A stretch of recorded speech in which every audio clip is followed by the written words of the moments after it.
radio for the masses. Headline edition, July 8, 1947. The Army Air Forces has announced that a flying disc has been found and is now in the possession of the Army. If the game is rigged, change the game. Game changer. I occasionally think how quickly our differences worldwide would vanish if we were facing an alien threat from outside this world. This is Fade to Black with your host, Jimmy Church, on the Game Changer Radio Network. All right. Welcome, everybody. Fade to Black. And waiting for Richard. And this is just too funny what's going on between the two of us right now. He'll be here in just a second. This is Fade to Black. I am your host, Jimmy Church. Tonight, well, it's Wednesday, April 26, 2023. Our guest tonight is Richard Dolan. Richard and I tonight are going to be discussing the Senate AARO / UFO hearing that took place just about a week ago. And this week, I'm pretty much discussing it every night on the show, and I brought in the best of the best this week to do just that. We had a great show last night with John Ramirez, and very, very insightful and informative as well. And Richard, as I'm waiting, he just said, "Dude, I'm here. Where are you?" And so I don't see him. So anyway, he's going. I just resent him everything, and I'm just waiting for him to pop in. Richard, the day after the hearing. Okay. There he is. There's Mr. Dolan. Now I guess I have to do an intro now instead of he's now listening, stretching it. Richard, of course, is one of the leading researchers and writers on the subject of UFOs, and he broadcasts so much amazing content live every single week over at richarddolanmembers.com, and I encourage everybody to head over to Richard Dolan Members. The links are below. I've got them over on my website. I've got them throughout social media. Without a long intro, we've got a lot of stuff to discuss tonight. So let's just get straight to it and say, welcome, Richard Bleepin' Dolan. How you doing, brother? Hello, Jimmy. Thank you for having me on. We had a little bit of a link issue there. I'm sure the issue was all mine. Yeah. I'll just tell everybody. Richard and I used to. We did this for a couple of years, maybe like 3 years. Richard would go, "Screw the sound check, dude. I'm coming in 1 minute before the show, and I'm a professional, and I'll be ready to go." And I was like, "Okay, deal with it." Yeah, deal with it. And so we did that for years. And Richard was the only guest I would do that with. A, it's called trust, but B, yeah, he's a professional. He's ready to go, and we've done enough shows. And then there's tonight. Yeah, man, there you go. Some professional. Yeah, there you go. There. Hey, Richard, there's so much to discuss tonight, but if I could, I want to say hello to all of your Dolanites. Is that right? I guess so. Yeah, I don't know. I haven't really used that in a while, but I hear that every now and then. Well, I see them in the chat. So welcome. That's what I'm talking about. All of you Dolanites. And so for them, Richard and I normally chat and talk before the show. We didn't do that today. We did that via email. I thought you didn't like me anymore. I know. A little concerned. When I sent you that email last week, don't worry, Richard, we're still friends. But anyway, in this, Richard and I like to have a spirited discussion, and we don't always agree on everything, and that's a lot of fun to have discussions like that. Tonight's show, Richard, I'm kind of I'm kind of firmly on your side of the fence on tonight's discussion. So I think what we need to do is tonight. I got to play the role of devil's advocate along the way here, so we can heat up the room a little bit. All right, are you cool with a little spirited jousting? Yeah. I'd be fine even if you truly disagreed with me. I don't care. Well, this time around, like, man, okay, so we're talking about the AARO event from last week. I'm talking about that, and you did an excellent presentation. And for transparency, the day of the hearing, Christina Gomez and I did a live stream, and so we streamed it and commented, ate popcorn at 7:00 in the morning, and watched it, and then had discussions after that. And very much so, the next day when you did your stream, which I watched immediately, I was very interested on your take. I have my notes here that I wrote live during the hearing, and it's just like mirrored your view of the hearing. And so, but this is the thing, although I don't like to agree with everybody on everything, but what it did do to me, Richard, was let me know that we all kind of saw the same thing. And that made me feel a little bit better. That was I reading this the wrong way? Was I, am I feeling kind of weird about this? And then that's it. We're going to start the show. I did send you an email today, and I brought up NICAP. And did you see the email? Oh yeah. And I did. There's a weird, so I'll tie that in, but I feel like over the last few years, all the way through to today, I'm feeling kind of NICAP-ish. Well, in a way, it's like history. They say history isn't repeat, but it rhymes, but it's kind of repeating and rhyming.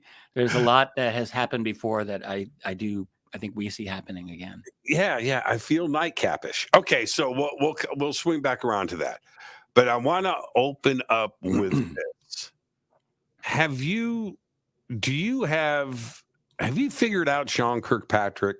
Do you have him dialed in yet? What's your take? Well, I like you. The only thing that I've seen of him is the 1 hour of the hearing that he gave before the members of the Senate. And he's obviously he's an intelligent man. I don't think there's any denying that. He seemed to be going out of his way, in my opinion, to give the most absolutely boring presentation during the whole first half of when he was talking about the AARO program. I almost thought he was intentionally trying to just put people to sleep. Honestly, that's what I thought. And then he was a little bit more engaged during the Q&A section, which was the second half of that. He was a little bit more.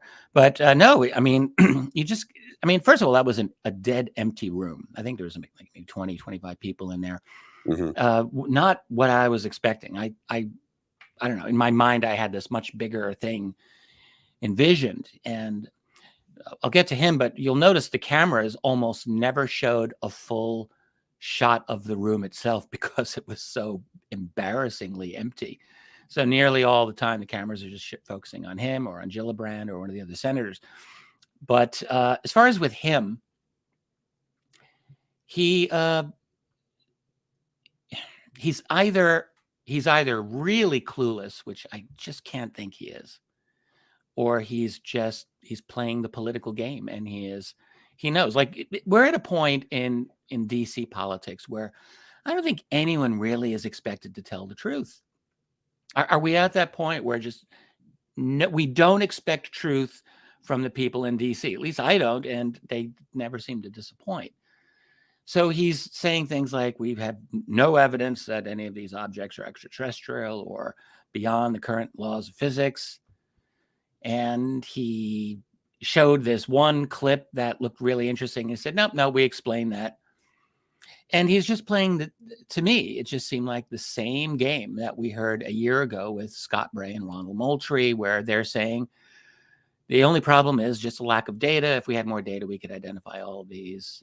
They went out of their way also to state that this was the whole UFO, UAP phenomenon was simply explainable in conventional terms if we just had enough data.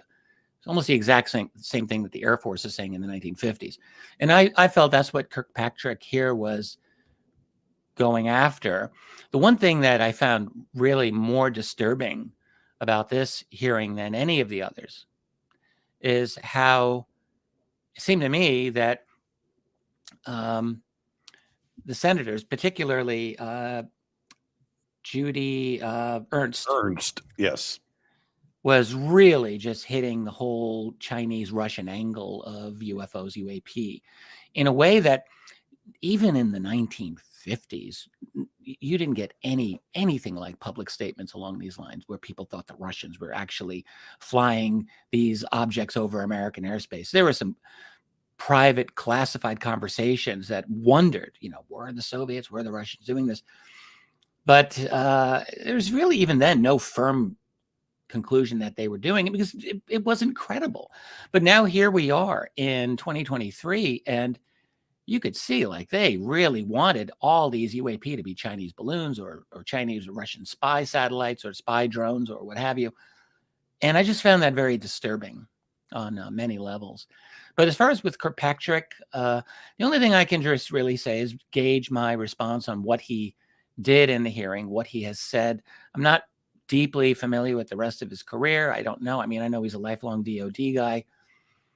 But as far as what he said, he talked a lot of jargon, a lot of scientific bureaucraties, like we're working with our partners to, like NASA, and we're doing this and that. He said all of the bureaucratic things that you'd expect, but that just struck me as a lot of wind.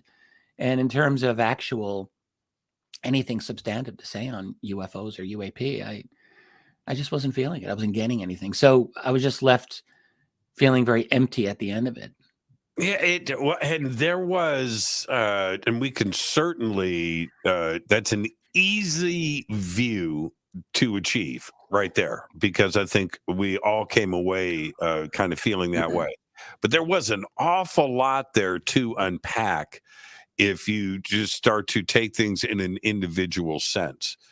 And one of the things that stuck out for me about Kirkpatrick, because he did this out of the gate, is that, and I don't know why Gillibrand dropped the ball on this, but it was just last month when himself and Avi Loeb come out with this article that goes completely viral, picked up on all of the media outlets, that alien mothership are dropping off probes in our solar system, right?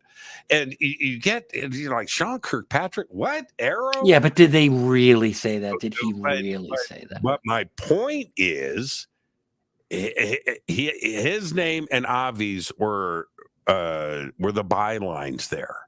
And the way that the media picks, it doesn't matter about the article itself. It's the headline that the media flashes around the world: alien motherships in our solar system. And to that point, clickbait. Yeah, exactly. And yeah, was that you or me? Yeah, sorry, that was me hitting my microphone. Sorry, Man, that was an interesting tone. It's highly unprofessional. It's highly unprofessional. And the point about that, though, is I read the article, okay, and they have the thing is Kirkpatrick is data driven. He has stated his case. We know that Avi Loeb, he's a physicist, he's data driven. They're going to come up with ideas based on data. All right, that's their job. So what do they see in the data that will turn around and have them author a paper like this? So I thought, oh, okay, Kirkpatrick's got an open mind. That's all. Just an open mind. I haven't read their paper. Have you read it? Because I have. Oh, yes. I've read it a couple of times. It's pretty amazing. Good. You're ahead of me there. But he shows up at the hearing, and that wasn't the guy that authored the paper. And if you are Sean Kirkpatrick and you remember when he waved his arms, all the data says, right? All the data says no ET. Right? Okay. Right. That's Gillibrand's opening. Well, didn't you just write this thing with Avi Loeb? What's going on here? Why did you write that article? And now you're saying absolutely not here today. And that I was very surprised about, Richard. It was a gift given to Gillibrand, and everybody just let that go. Well, I have to say I dropped the ball because I had not read his paper. So you have read it. Is it a sincere paper? Did he actually make this argument that, that UFOs are alien drones, essentially? Well, yeah, exactly. Without pulling up the paper and doing direct quotes from it, but I'll paraphrase with this: the overarching idea here is that how could the probes enter our atmosphere here in the solar system? And one of the ways to do that would be to have a large mothership full of these drones, and you're distributing these out to the planets. That sounds very hypothetical. It does. And the way that they're putting it might be very hypothetical. But it's all data driven. You don't hypothesize without data. No. You can sure hypothesize. I mean, I'm at a disadvantage here because I haven't read the paper, but I could easily see him and Avi Loeb saying, well, it would be possible for an alien mothership to send off drones. Maybe that's what they're doing. But were they really saying that based on data in the paper? I'm going to guess no. I'm going to guess no. Okay, this is my point, and this is where we spar. I love this. This is great. It is this. We didn't even have to bring up Lazar tonight to do this, so that's always a good thing. It is that Avi is in today's funding environment, right? You're not going to freak people out, and if you're just not going to do it. Like, this guy's unhinged. So if you're going to put, and the same thing with Sean Kirkpatrick being the director of AARO, you're not going to appear unhinged. So if you're going to write something like this, I'm just suggesting it's based on something. I don't know what that something is, but you're not going to go willy-nilly here. And I don't think that they were just, Gene Roddenberrying an article to put out there. I just don't see that happening. I think it was based well, all right. So again, I've got to be careful how far I go here because I have not read the paper. But I'm going to take a guess that the headline totally twisted out of context probably what they were saying. And I'm going to take a guess that what they were saying was some kind of crazy hypothetical about alien drones. Because there's no way that Kirkpatrick, the guy is a DOD employee. He's running AARO. We heard him in the hearings. He just basically was threw a cold, wet blanket over UFOs, UAP. I cannot imagine that he was actually seriously saying, oh, yeah, so I think that an alien mothership is sending drones here. I seriously doubt that. So, but that's as far as I could go without having read the paper. And that's fair. That's fair. I'm just saying that if I'm Gillibrand, that's the first thing out of my mouth. It's like, wait, are you the same guy that wrote this article? Are you? Okay. Well, it's worth looking into. I'm going to have to. Now you're giving me more homework assignments, which I really dislike. But I will read the paper. I apologize for that in advance. Do you feel that there was the choice of videos that were shown and the comments by Kirkpatrick were, you used the word threw water on it. It definitely put a little bit of a kibosh on some of the other things that other efforts out there by, say Mellon or Elizondo, and maybe even Gillibrand herself, by absolutely saying ET is off the table here, when there's all of these very vocal efforts that are going on, that there is something in the skies that is not of human origin. And for Kirkpatrick to take that view so strongly when he's trying to keep AARO funded, it was like a strange approach to me. Do you feel like I don't think it's strange at all. I don't think it's strange. I think we have got to get over the fact that the Pentagon just Institutionally, I'm not talking about individuals who work within the military structure. There's a lot of good people there, but the Pentagon as a bureaucracy just cannot help but lie at this point.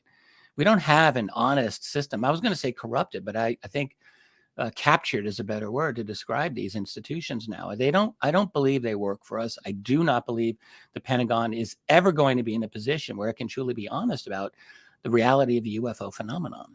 They cannot. And I think this is what we are seeing.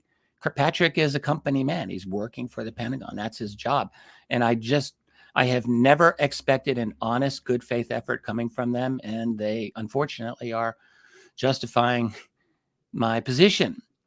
I just don't think that they can do it. How can they? How can the Pentagon honestly come out and say to the world, oh yes, this does appear to be real after all?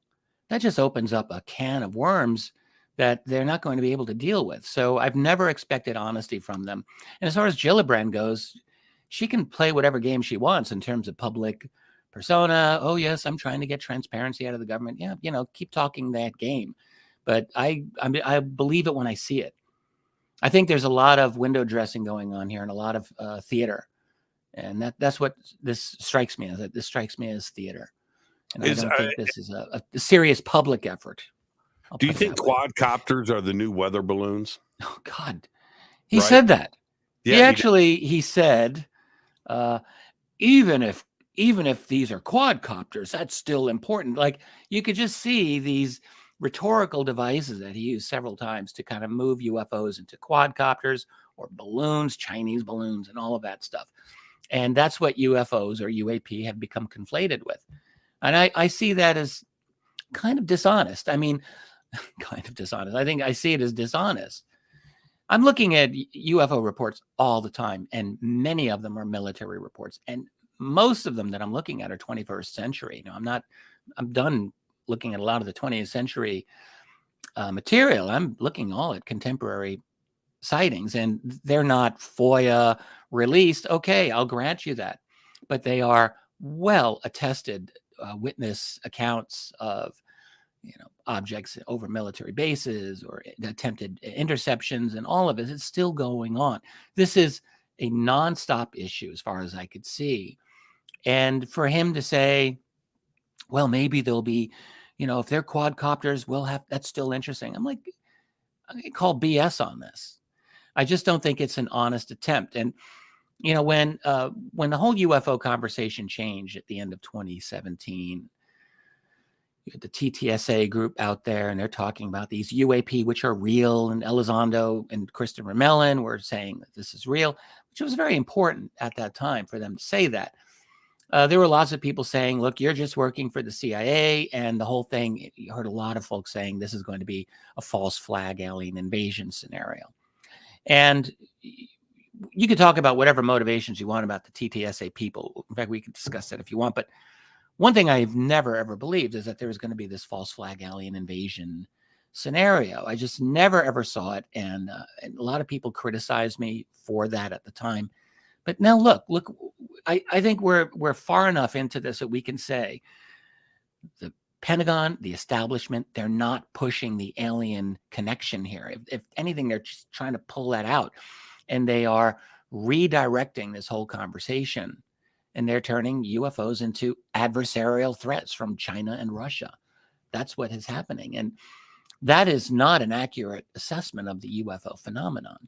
But they are manipulating that narrative for their own, clearly for their own crazed geopolitical purposes, which probably will not come to a good end, by the way.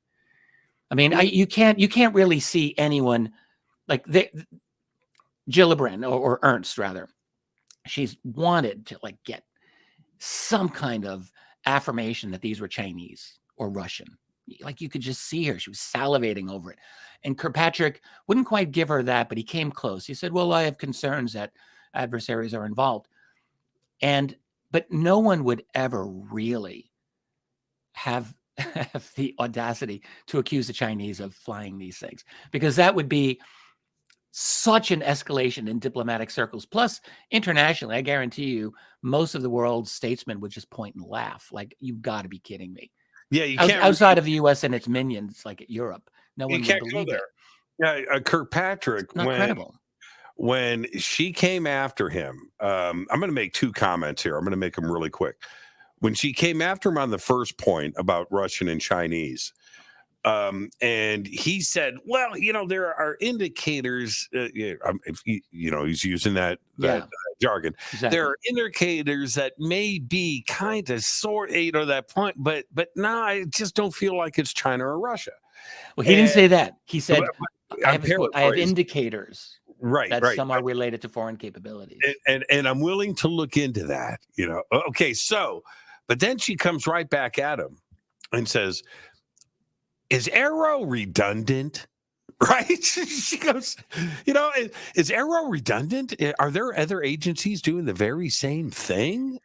And yeah, I don't think Ernst was too happy with his reply. And then she wants to turn around and ask if from her perspective, it is redundant because you could tell she doesn't really care about the UAP part. She's interested in identifying these as Russian or Chinese technology. And so for that, the United States military is constantly looking at Russian and Chinese capabilities.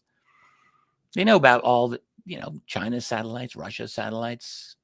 They're on top of that. So from that logic, sure, why would you need AARO? The point of AARO is that it started essentially as a UFO. I'm going to use that phrase, a UFO investigative agency. But what you see is that the Pentagon is saying, no. And Kirkpatrick said, we're not really here to solve the UFO mystery. That's not what we're doing. He said, it's going to take a long time, I think, before we get to that, by which I think he means never. So, and this whole thing about being data driven and the integrity of the data. I mean, all of that sounds really great, plays nice on TV. What does it really mean? You think about a typical UFO event. Usually the instruments that are used to record it are human eyeballs. There's like 95% of them, and you get some amazing sightings with that method. But what's the data there that would satisfy him?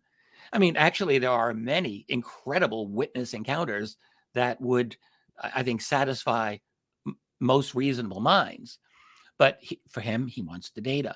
I was looking at a U.S. Navy case from 2007 off the eastern U.S. coast.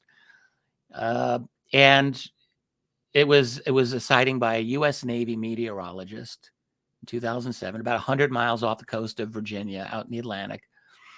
Over the deep part of the Atlantic where when the shelf drops, they're out there. And he said, I saw this object. He said, imagine an ordinary aircraft that didn't have blinking lights, just one solid light, but moving at 5,000 miles per hour and making incredible turns and right angle turns. He said, that's what I saw. Now, he was a U.S. Navy meteorologist, 2007. It's not ancient history. But he said, we couldn't catch this on radar. We could not detect it electronically. So what are you left with? Would that go into Kirkpatrick's data set? I'm thinking probably not. I don't know, but I'm going to guess maybe not. There's a lot of these types of encounters. And, for these scientists who are trying to be very rigorous, we need the data. Well, good for you. The phenomenon doesn't always behave the way you want it to. And anyone who has studied this for any lengthy period of time knows that the phenomenon has its own mind. It does what it does. And sometimes the data, you have to work with the information you get. And I personally think that good witness testimony counts as excellent data. And we're foolish not to utilize it because it gives a very important part of the greater picture. I mean, I look at thousands of UFO cases every year now. I mean, I'm all over Davenport's National UFO Reporting Center. I love that site.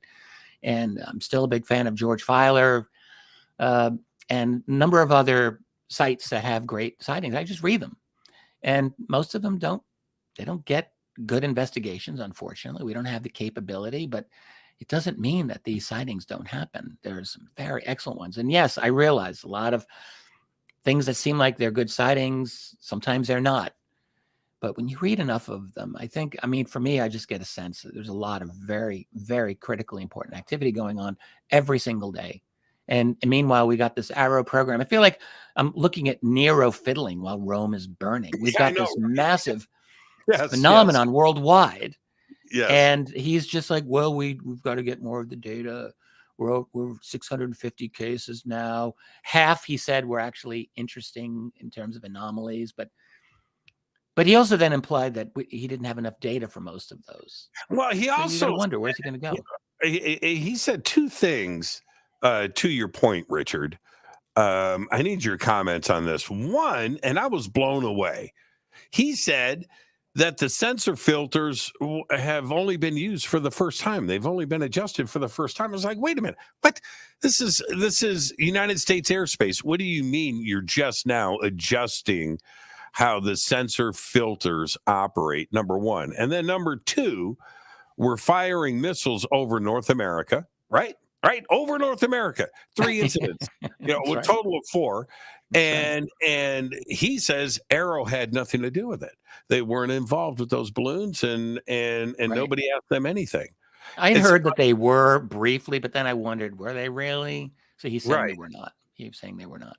Yeah. Well, the thing about the filters, I remember when the Chinese balloon extravaganza took over the news cycle for that week, and there was a bit of discussion, if you recall, on the fact that, a lot of clutter is filtered out. I mean, the fact is there are balloon launchings frequently. They're all over the place. And the argument was, and you could take this or leave it, but the argument was that if you were to, have every one of these objects in here, you get balloons, you might get birds, you might get who knows what kind of stuff is going to turn up. And so some of these things have to be filtered out.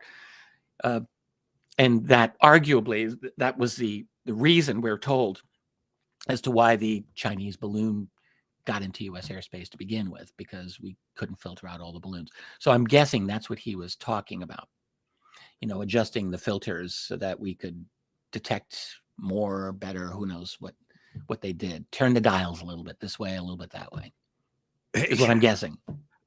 I call BS. And the reason why I call BS, good, yes, it wasn't a bumblebee. It wasn't sensor data picking up a swallow, right? We're talking about 100-meter balloon. Oh, the balloon, yeah, with a sensor system hanging off of it, sending real-time data collection. Do we have the facts on that balloon? Yeah. I have been trying to. I have actually read from the DOD, and I think it's the FBI that is. And it must be true. Okay, keep going. Yeah, I don't just stop, Richard. They lie. I mean, they do lie. That's the fact. That they confirmed that there was real-time relay of data. Yeah. So it was an espionage bill, which is totally possible. During that whole, I mean, that could be true. They don't have to lie 100% of the time. They usually lie. During that whole week, I remember getting a quote from, I forget the general's name. He's either number 1 or close to number 1 in U.S. Central Command over in the Middle East. So he runs a lot of the military over there. And there was a quote from him, and he said, "Oh God, Chinese balloons every single day. It's not at the front of my worry list." I saw that. Yeah, I did. I saw that. Yeah, I mean, the thing about I don't want to get too off track here. That whole balloon thing was almost comically bad and funny. I mean, first of all, the United States has used spy balloons since the 1950s as well. I mean, this is an old game. But on top of that, the Chinese have many, many, many spy satellites. We all know everyone spies on everyone. We all know this. And the United States, most of all.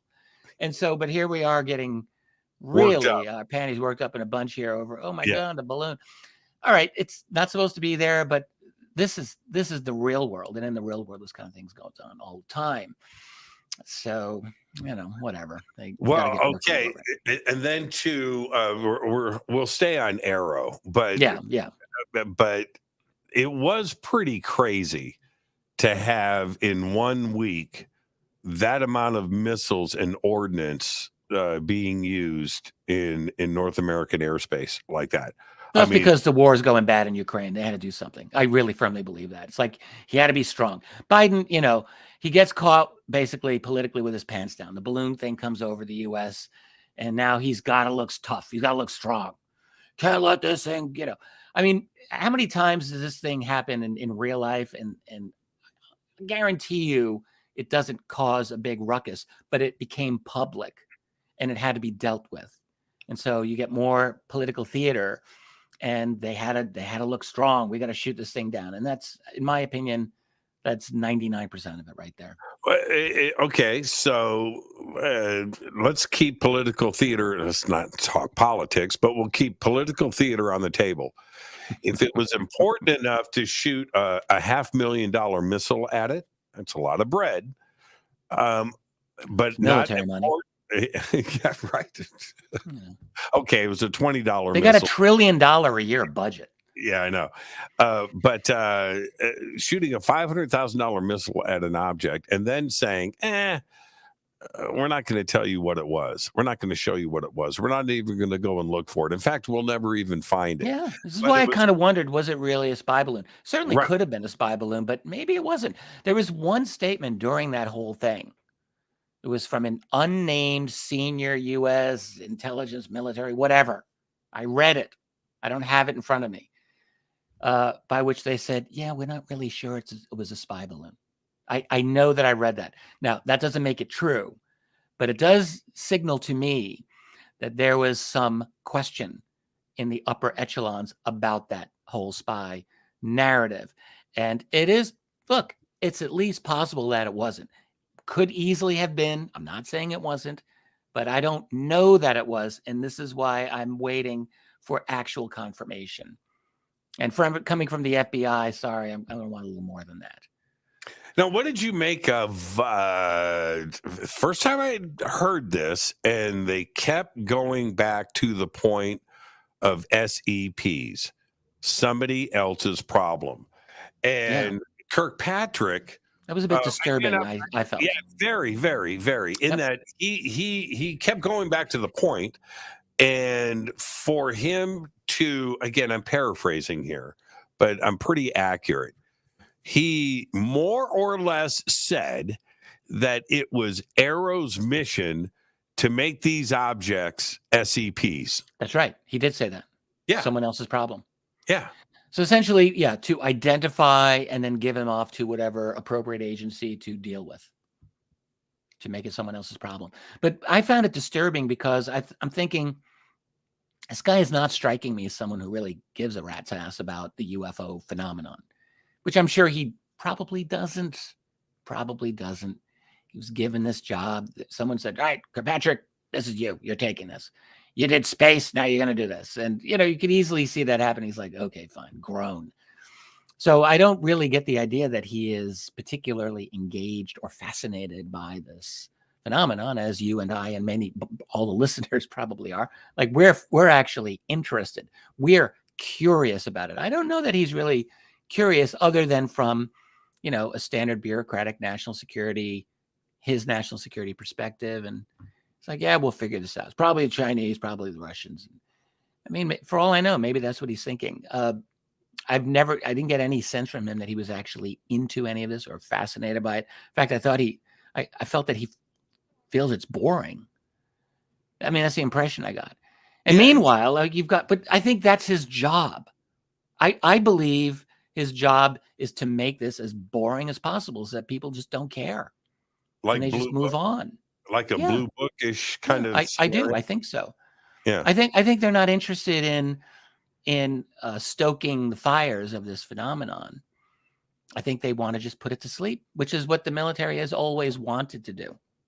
And they've always wanted UFOs to go to sleep. I still believe, people are encouraged to try to prove me wrong here, but I still believe that when TTSA started on this business back in 2017, that they were a genuine faction within the establishment. They're not revolutionaries. They're not renegades. They're just a faction from within the establishment, but one that wanted more openness on UFOs, not disclosure. I don't think they were disclosure advocates, but for whatever their reasons are, and I don't know all of their reasons. I think some of them genuinely believe in UFOs. In fact, I'm quite sure of that. But this is really something that I want to know, and I think we all need to know, is what was TTSA's fundamental motivation. But they did open up this question to the discomfort of the Pentagon establishment. I believe that.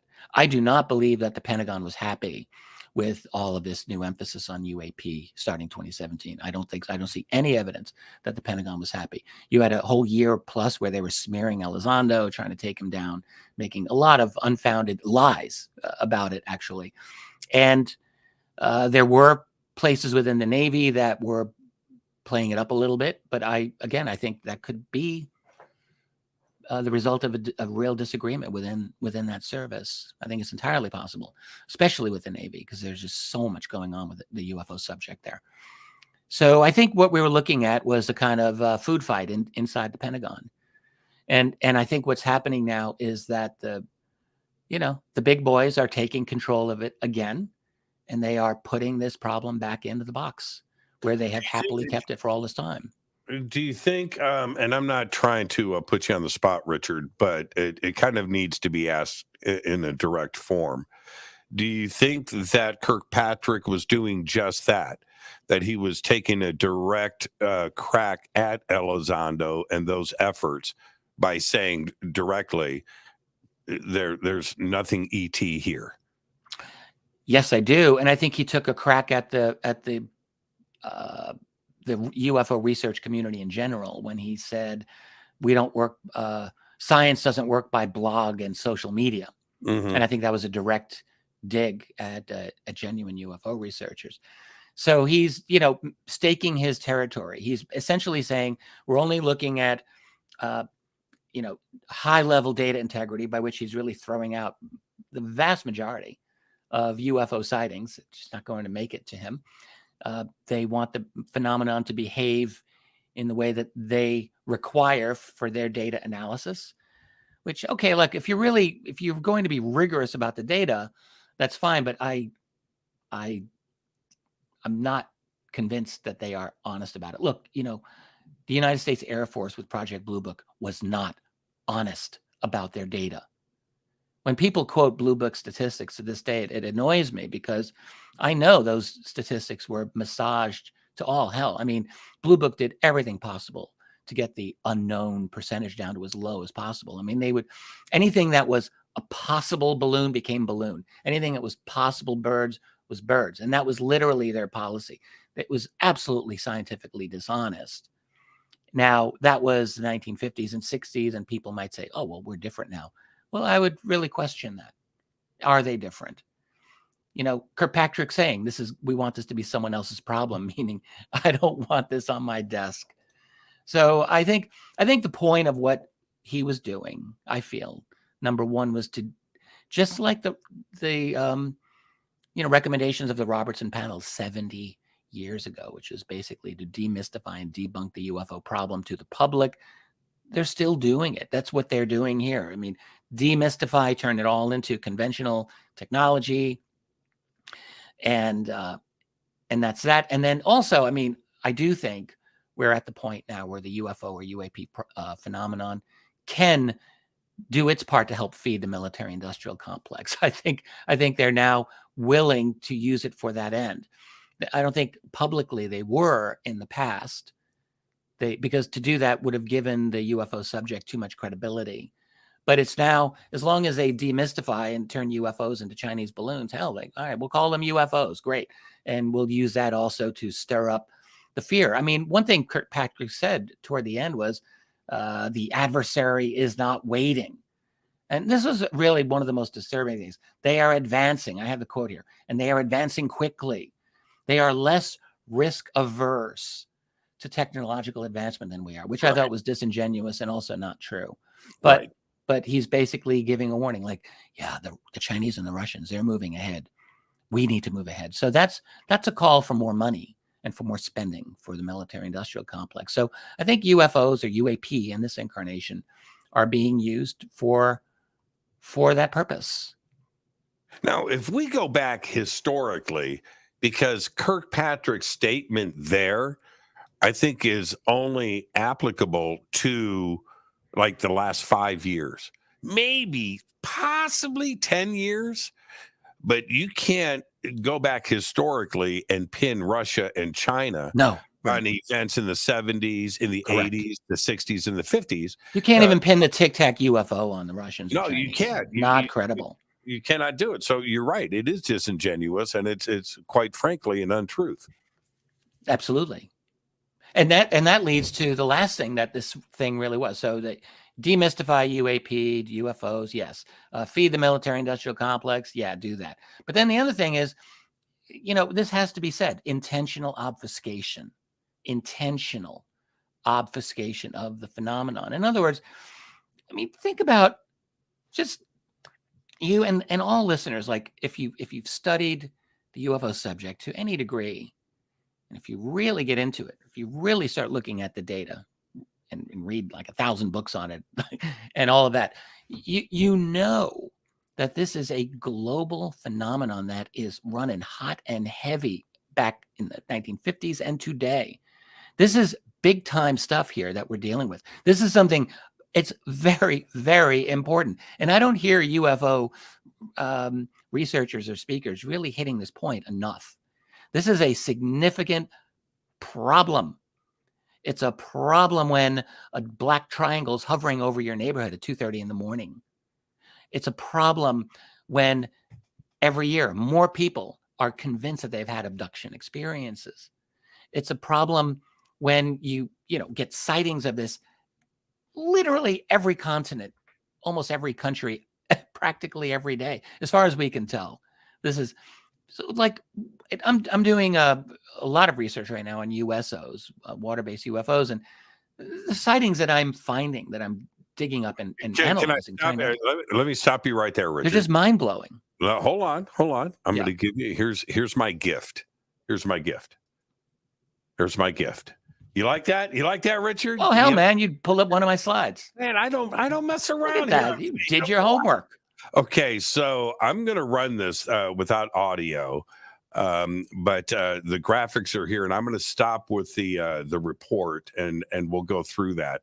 But tell everybody what's going on here. Yeah, I wish I had the quote of that in front of me, but I pretty much. Yeah, so this was an oil rig worker, and this is 2017. As you see there, Gulf of Mexico, and this went into the National UFO Reporting Center. And I remember this pretty well, so I think I can say it. There you go. He sees a massive UFO. So he's with 3 co-workers on his rig. There's another rig that I think is like less than a mile from their distance, so it's clearly visible. And in between the 2 rigs, he's 80 miles off the coast of New Orleans. Oh, you got the quote right here. You got this. So yeah, it's getting toward the end of the day, and they see this huge object come out of the water. Let's see, it wasn't dripping water. I think he's got that in there. Yep. He was a quarter of a mile. I mean, that's very close. Yeah, and he says the oil rig is a half mile away. Yeah, that's it. I've seen that here. Yeah. Between the two, and therefore he was able to gauge the size of this craft just based on the oil rig that's a half mile out. He said it was like 4 times the size of his ship. Rig. This thing was massive. Yes, and yes. It comes out of the water, and then it just 40 feet above the water. The guy was very kind of exact with a lot of his descriptions.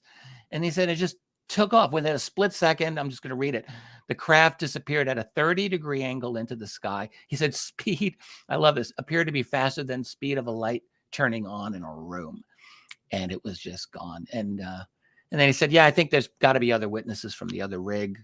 I hope they come forward. And then Peter Davenport, which this is one thing I love about Peter. He's been doing this for so long, and he's still going at it. Every now and then, Peter will talk to these people. He doesn't go on site. He's not doing an investigation. He's not doing boots on the ground. But he'll talk to these folks. And Peter is very smart. And he just said in the aftermath, spoke at length to the witness, struck me as exceedingly credible, a clear, observant witness, and so forth, which is about as much as you can do in a phone conversation. So, yeah, this thing comes up out of the Gulf of Mexico and just hovers for a few moments just above the water, and then shoo, it's gone. Just instant acceleration. He says that his vessel was excuse me, 240 feet in length, and that Right. this object was 4 times the size of that. So about 1,000 feet, You're talking 3 football fields. 3 football fields, and came out dry. Very, Yeah, very which you interesting. hear a lot of that Yeah, actually you do. with You these do. USO things. You do. And he said there were 2 other oil rigs out there. There must have been, he said it was himself and 4 crew members on his boat all watched Yeah. this happen. But he said that this is out here in the Gulf of Mexico. There's other oil rigs, and certainly there were other witnesses too as well. I like Peter's comment, though. You're right. Yeah, he's a sober enough fellow. Yeah. That's what Peter does. Yes. And by the way, there's a lot of sightings out of the Gulf of Mexico and the Caribbean in general, next door there. And the thing about the lack of water, I'm seeing that a lot in these cases where people will say, I can't believe there's no water coming out of this thing. The late Carl Feind, who was just an exceptional USO researcher, he really was the greatest USO researcher ever, the more I look into his work. But he did a lot of analysis of the interaction between these objects and water.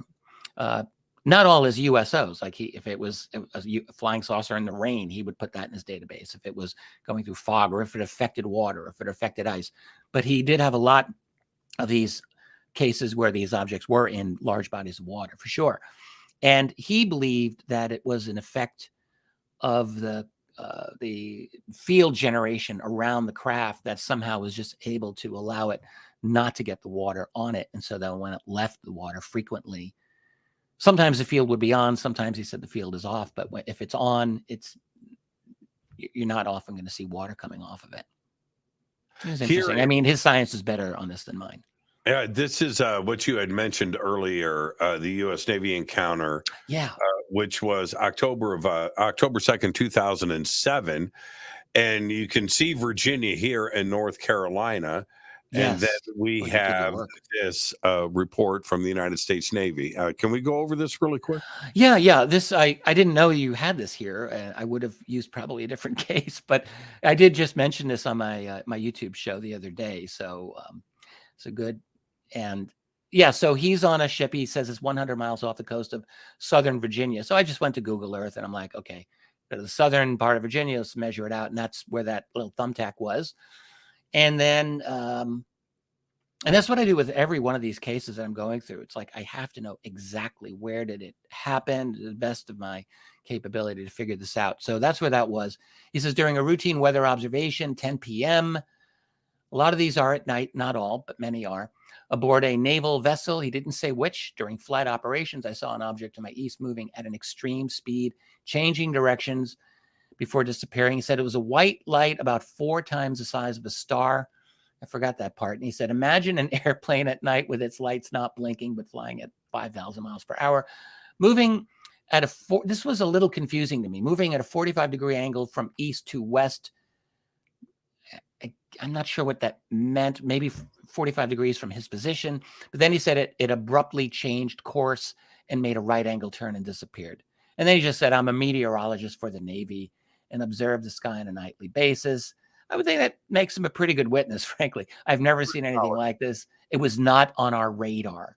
It appeared to be about 5 to 7 miles away, but I suspect it was farther away than that. And that's a New Fork case. People, you can look that up. You go to the National UFO Reporting Center for that date, and you can read it. The thing is, these cases, like, I don't know if they would qualify for the AARO database. The one in the Gulf of Mexico, what radar caught that? That wasn't a military case. That's just a bunch of guys working on an oil rig. And then you've got this Navy one, which is a military case. But as I'm seeing with a lot of these Navy encounters, like, a lot of them don't get reported. They don't get reported. And this 5,000 mile per hour number, I'm going to go back to your point where Kirkpatrick is talking about the now with China and adversarial, catching up with technology in Russia and things like that. But historically speaking, and you have covered hundreds of cases like this. I have poured over your research, and you hear this over and over again in the 50s, in the 60s, in the 70s. Military different divisions of the military reporting these extraordinary speeds of 5,000. It was traveling at 4,000 miles per hour. It went across. We observed this for 2 hours, and it was traveling at extreme speeds when nobody, including us, had that technology. And that's the part where Kirkpatrick is completely in the dark. And I just don't think he would have that position today if he just went back historically and pulled up some military cases like this. I agree with you.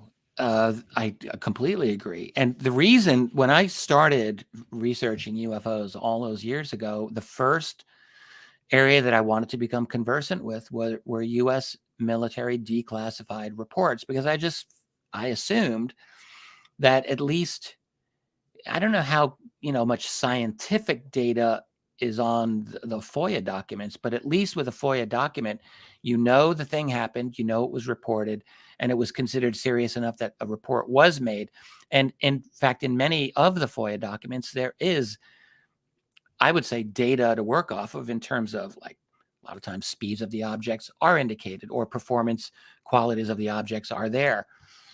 But, I remember a couple of years ago, I was asking Lou Elizondo about, how much historical knowledge was in the ATIP program and the OSAP program. Like, were you guys going back into the archaic UFO reports? And he said, like, no, not really. Like, there wasn't this historical knowledge.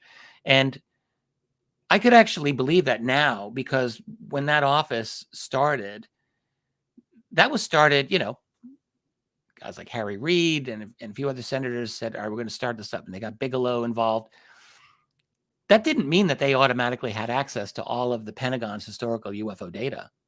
In fact, what really it looks like more and more is that program was its own attempt to get to the data. And I think they failed. So Lou didn't have access, at least in official capacity, to the historical data either, which I thought was disappointing. And now the AARO program, you might think would be in a better position, but that's a formally established Pentagon program. Not that ATIP wasn't, but I think ATIP was always like a black sheep. The AARO program, I don't know. Maybe that's a black sheep too. Maybe they're not given the data. I don't really know the inside story there. But clearly they're not working off of any historical information. And they're not working off of this historically in any way.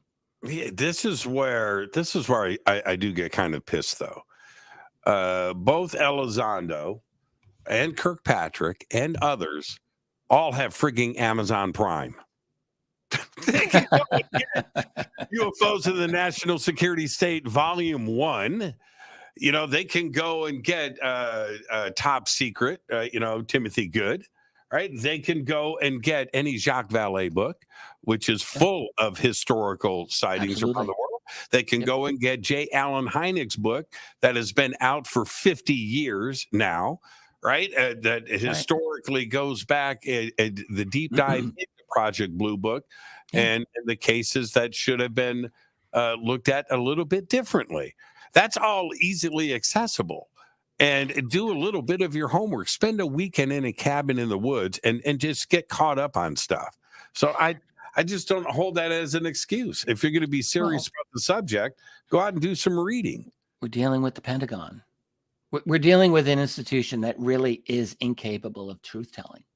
Or reading, apparently. Well, yeah, right.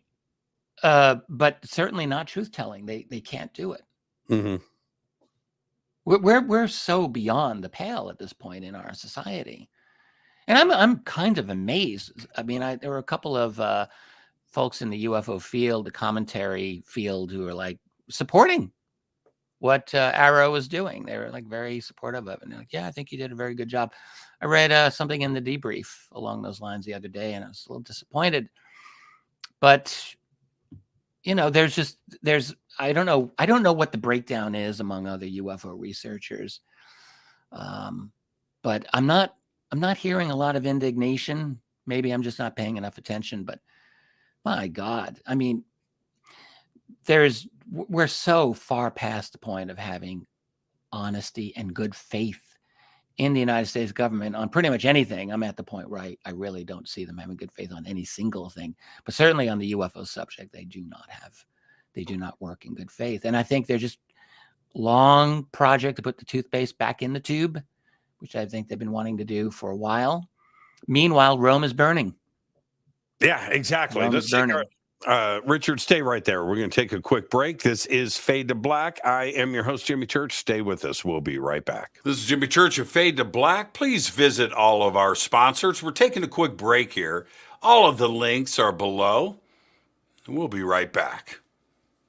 This is Jimmy Church, and I want to introduce you to LifeWaves X39 Stem Cell Activation Patch, which has totally transformed my health, my sleep, brain, and my eyes. I no longer need reading glasses. X39 is a true breakthrough in regenerative science. Using light, X39's patented age reversal technology is clinically proven to signal the activation of younger stem cells, accelerating the body's natural healing process. X39 promotes restoration and rejuvenation, bringing the life-changing benefits that I've experienced. By naturally elevating a master signaling peptide in the body, X39 boosts vitality, health and wellness, and resets 4,000 genes to a younger, healthier state. It's one patch, once a day, and you can turn back time with X39. Just go to healingworksnow.com. That's works with an X. healingworksnow.com.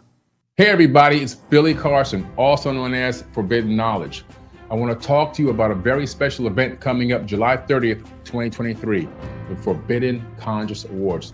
We're going to honor people who have been contributing to the conscious community for decades. People that you know and love that have helped you get to higher levels of thought and consciousness and awareness. It's going to be a live in-person event, but seats are going to sell out very fast. You want to make sure you're there in person, and guess what? You can help vote for the winners. Voting is available on forbiddenknowledge.com, and the categories are going to be social media influencer, podcast/radio host, TV host, actor, director, producer, entrepreneurs, health and wellness, philanthropists, authors, field researchers, archaeologists, space anomaly hunters, and of course, a Lifetime Achievement Award. I'll be your keynote speaker that night at the Forbidden Conscious Awards. We have celebrity guests performing. We'll have a halftime show where we're actually going to perform music for you. And don't forget about the pre-event mixer, where if you buy a box seat, you'll be in the VIP section, and you also have private access to a VIP mixer with celebrity guests. Shake hands, break bread, network, and then walk the red carpet with us and take amazing photos. It's going to be a night to remember. You don't want to forget this.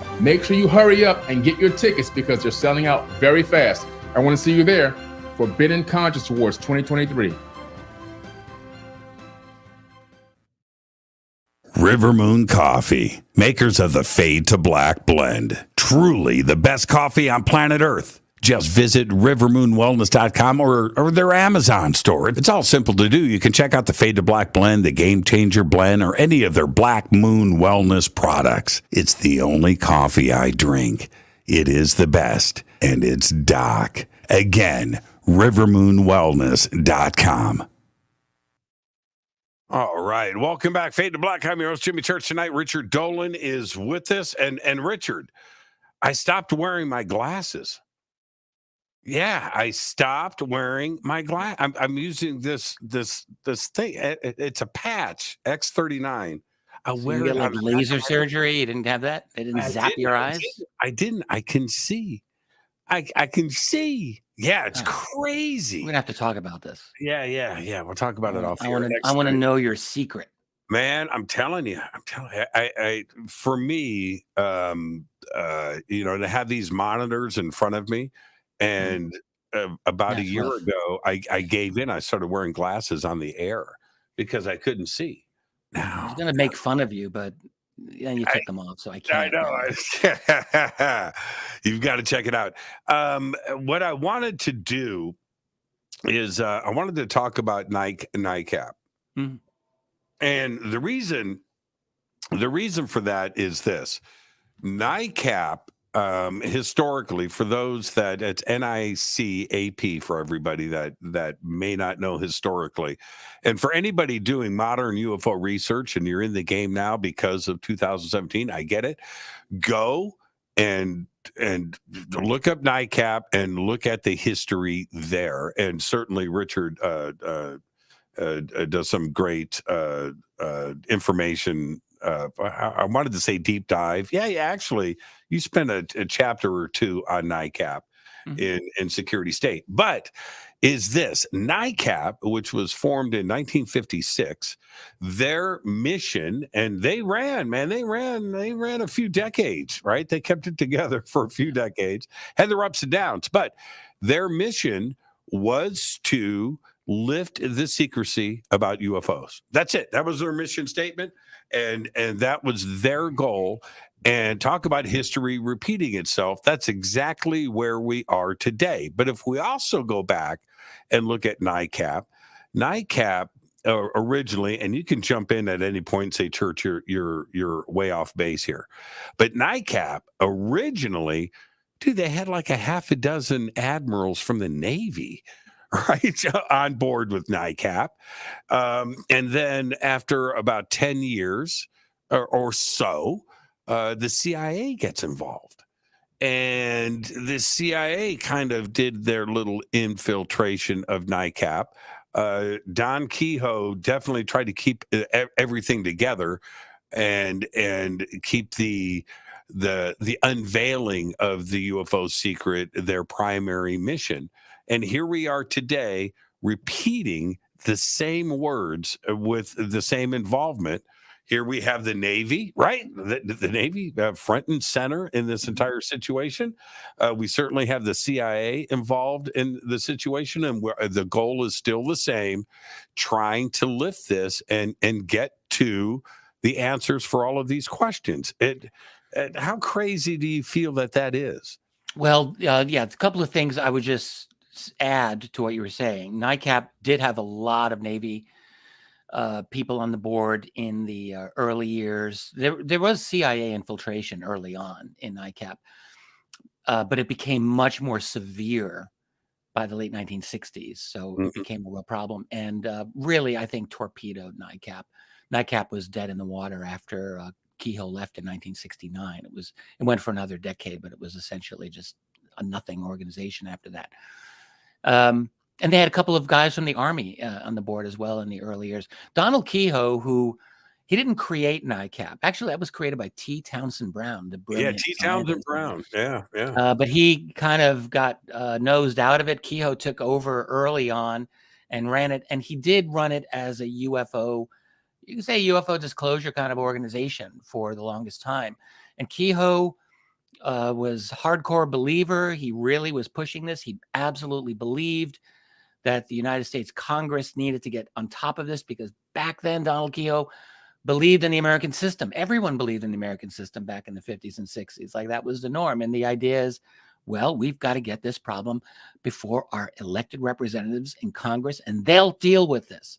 And so the goal that NICAP had almost annually during the 50s and the 60s was to somehow get congressional hearings on UFOs. And in fact, there were a couple of times in the early 60s when it looked like NICAP was going to succeed, and they had the rug pulled out from underneath them at the last minute. They finally did get some hearings in 1966. Those were a joke. It's like a one-day hearing. And then they had hearings for in 1968 which were much more substantial, and they had a lot of outside speakers like James McDonald, Alan Hynek, and some other very impressive people. But then but that never went anywhere either. I mean, these just never went anywhere. And it's true what the Air Force and the CIA were both excellent at doing, which is what they're doing now, is getting out ahead of the problem. So think in the let me just go back even a little bit more. I'm going to talk about the 1950s and the Robertson panel, because that also was the response to a crisis. And the crisis happened back in 1952, over 70 years ago. That was a huge year of UFO sightings in the United States, civilian and military, lots of military sightings. This was really getting the military and the intelligence community up in arms. And So what did they do? The CIA organized a classified scientific panel, a lot of high-level Nobel caliber scientists, physicists, where we now know the research on this is open and shut, that the conclusions were done before they even convened. And the So what they public didn't know anything about the Robertson panel at that time. That's right. That's right. But it was very important. And what it did is they basically said, there's nothing to this. They looked at some amazing evidence, but they said, nope, there's nothing to this at all. We don't see anything extraordinary about it. Oh, exactly what Kirkpatrick was saying last week. And what the other thing they did out of the Robertson panel was they completely disemboweled Project Blue Book, and they made it a non-entity. Blue Book actually had been halfway decent during 1952. They had like staff of 15 people. They were doing not perfect work, but they were doing pretty good work. So Blue Book got just cut out of operation. And then the other recommendation of the Robertson panel, and they just took this for granted because, hey, they're the CIA, was that, yeah, we'll work with major media to debunk UFOs in the public and take the mystique away.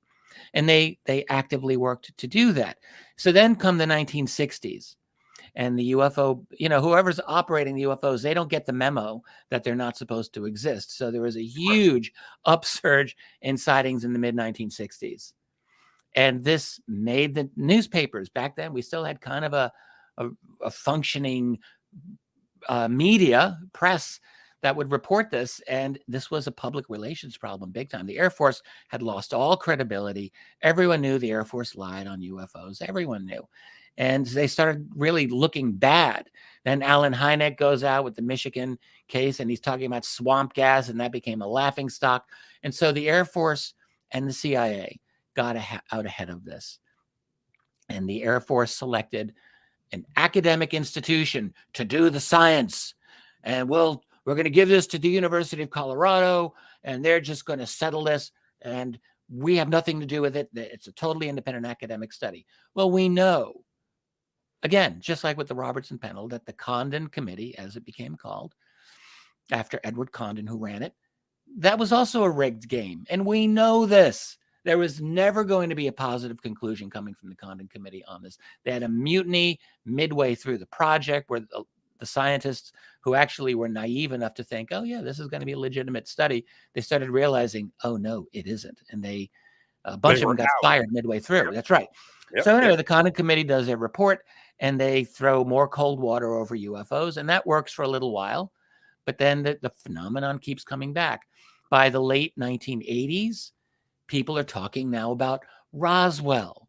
That was starting to get a lot of traction. Roswell had been forgotten for a long, long time. And then Stanton Friedman finds Jesse Marcel, and he starts talking about, the craft, and then other witnesses come forward. But what you have in the 1980s is a nice little Roswell research industry where they're guys like Stanton Friedman, Don Schmidt, Kevin Randall, and Don Berliner, and other researchers are finding these witnesses, and they were getting traction.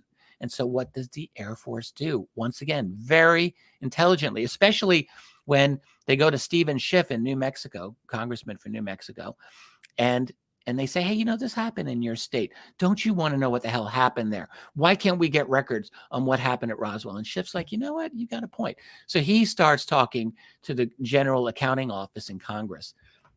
Why them? The GAO. Well, it was a smart move. They look at a lot of old records, and they said, yes, we will look at this. And they met with absolute stonewalling by the Air Force. That's a whole story that I still haven't written, but I will for a future book. And the Air Force jumps out ahead. Before the GAO's investigation was complete, the Air Force did their own so-called investigation. And they said, oh, yeah, we were doing these balloons, these mogul balloons, which were to test when the Soviets were going to detonate a nuclear weapon. And we're pretty sure that one of those came down and people got mixed up. And I mean, it was such a ridiculous argument, but they got away with it. Yeah, the Air Force called theirs Roswell case closed. Yeah, remember that? Right. That was the title of the report. But it worked. It worked. It did work. And the GAO, they have investigative authority. They're the General Accounting Office, and completely stonewalled, where they have the authority to go after records, phone records, bills, receipts. It's the General Accounting Office, right? The key records they looked for were missing. They wanted to get records out of Roswell Army Air Force All Base. missing. All missing. From the end of 1946 to the beginning of 1948. Just so happened. Oh, wow, they're gone. Okay. Destroyed. Right. Destroyed was, and those are records that were supposed to be permanent records that were never supposed to be destroyed, and they were destroyed. And so when it comes to NICAP, again, back to NICAP, right? So that was my. Well, but this is all the same point in that for the frustrations that are out there with the newer community that is involved with the UFO question right now, and I welcome everybody and all opinions, but they think that this is all just new stuff, that we are combating all of this for the first time. And this is the first time we are trying to lift the veil on UFO secrecy and disclosure, right? Che Guevara. Right. We're going to go after. No. This has been going on for decades. And you look at the efforts of NICAP, and Donald Kehoe deserves the Medal of Honor, because that guy, he ran it until the wheels fell off. And the same thing with James McDonald, literally until the wheels fell off. Oh gosh, yes. And this is nothing new to us. And the frustration that everybody feels today, I get that. But if you do just a little bit of a deep dive into the historical record, you'll see that all of this has been done before. Well, we're dealing with the fact that we really don't control our government. You know, we this is a nice story we like to tell ourselves. It was how the United States was founded, on this principle that, you know, government is responsible to the people. It's an amazing idea. But the problem happened that this republic became an empire. And when you become an empire, you can't really listen to the people. But you can't tell the people that you're an empire. So you have to just play the same game. And so what you have is essentially gaslighting year after year. And people, they kind of know they're being gaslit. They kind of know that they don't really have the country that they're told they have. But there's no official recognition of it. And we go through these charades of the elections every couple of years. And so we think that we've got some control over the system. But I'm telling you, we don't have control over the system.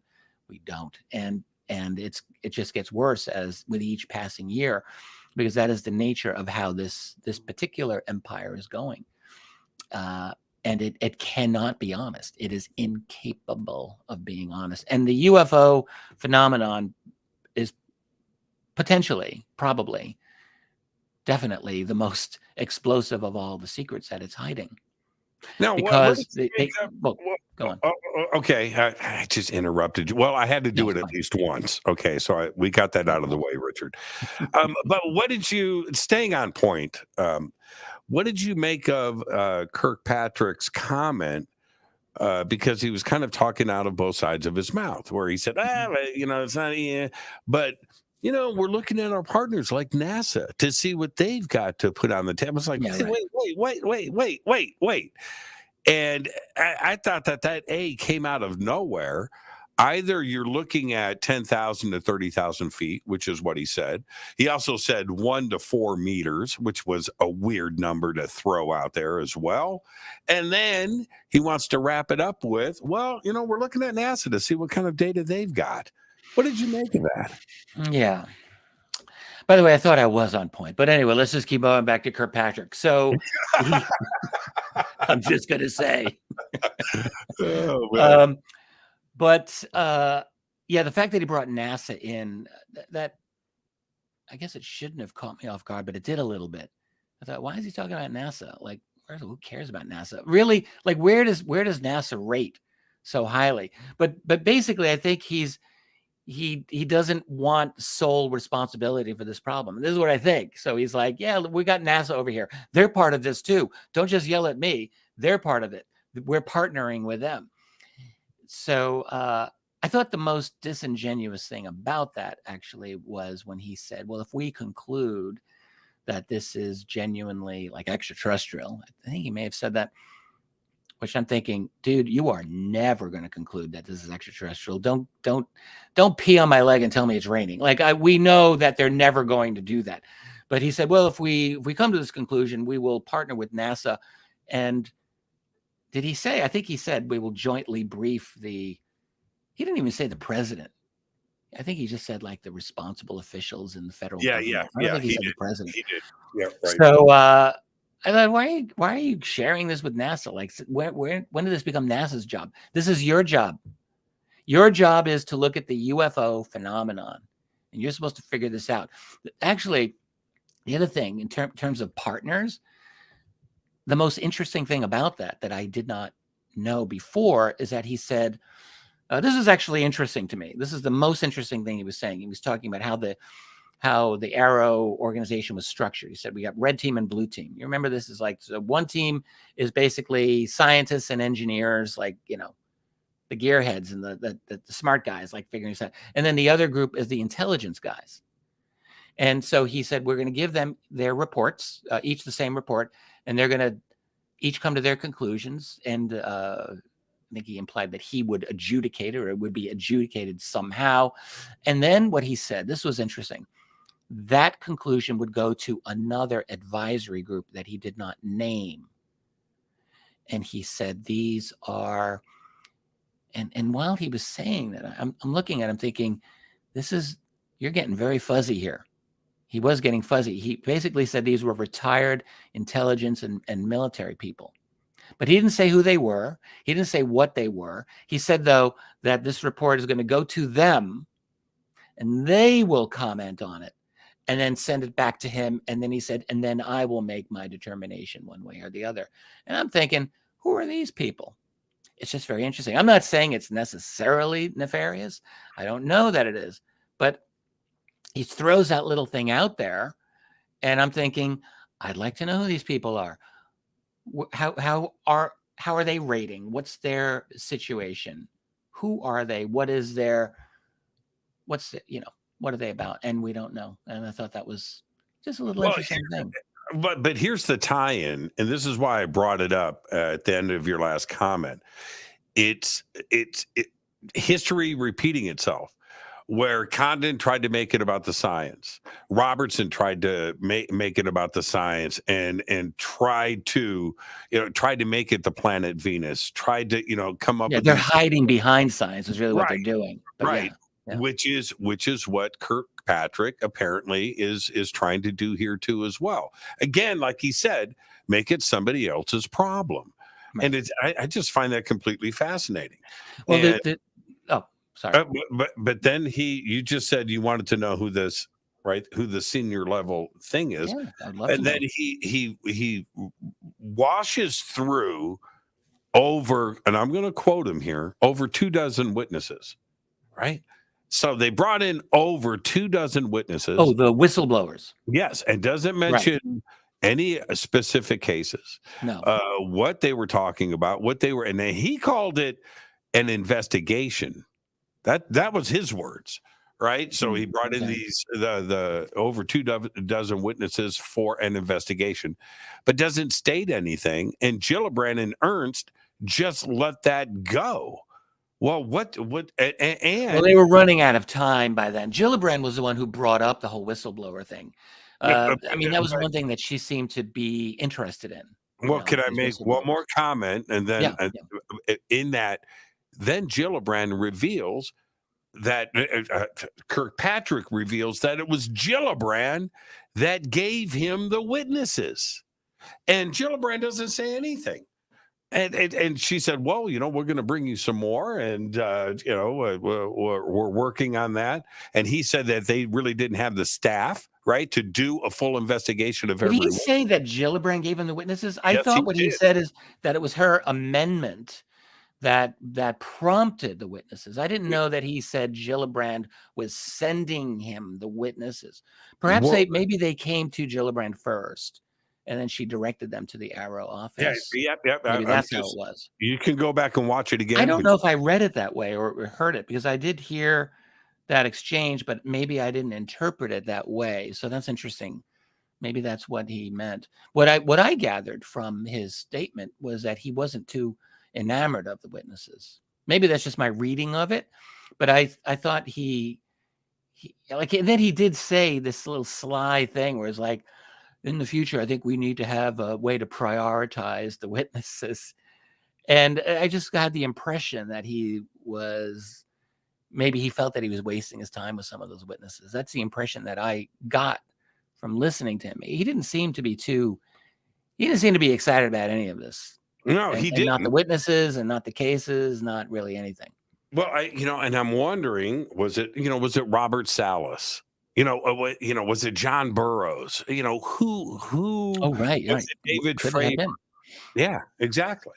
I don't know, because they don't need whistleblower protection. I mean, they're all public. They're all out there. Everyone knows Robert Salas' story, and John Burroughs' story is very well known. So I would think that, the whole point of the whistleblower would be the protection aspect of it would be to protect those people. Now, one important thing about the whistleblower thing that I think we should mention here is that a whistleblower doesn't mean that they're able to go public with what they say. They are protected to speak to the AARO program. By the way, AARO stands for All Domain Anomaly Resolution Office.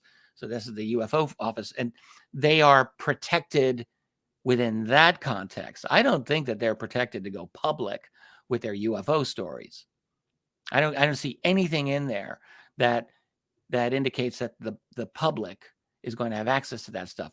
But yeah, the program will have access to it. So those whistleblowers will have protection if they go to him, because a lot of the people who are under NDAs, they can't even talk to other people in the military, right? So I think this clause in the law is meant to give them protection. I really wonder, is it effective law? Is it really going to work? Mm-hmm. I don't know.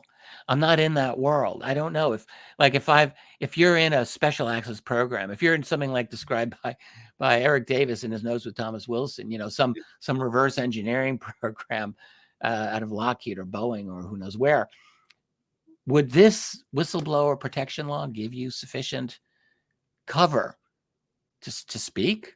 Yeah, somebody like Kirkpatrick, I really wonder. If somebody that's on the bigot list, right? Your name's on the bigot. You've passed muster, right? You're in the boys' club.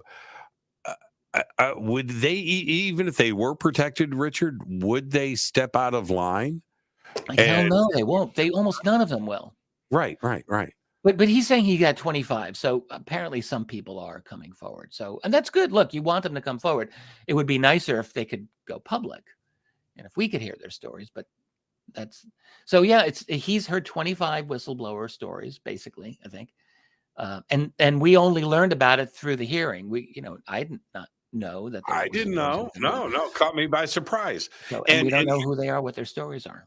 And so apparently, now I'm just saying, just based on his statements and testimony, that he said none of this defies the laws of physics, right? That's a quote. Well, in a sense, nothing defies the laws of physics. We just don't always know all the laws, maybe.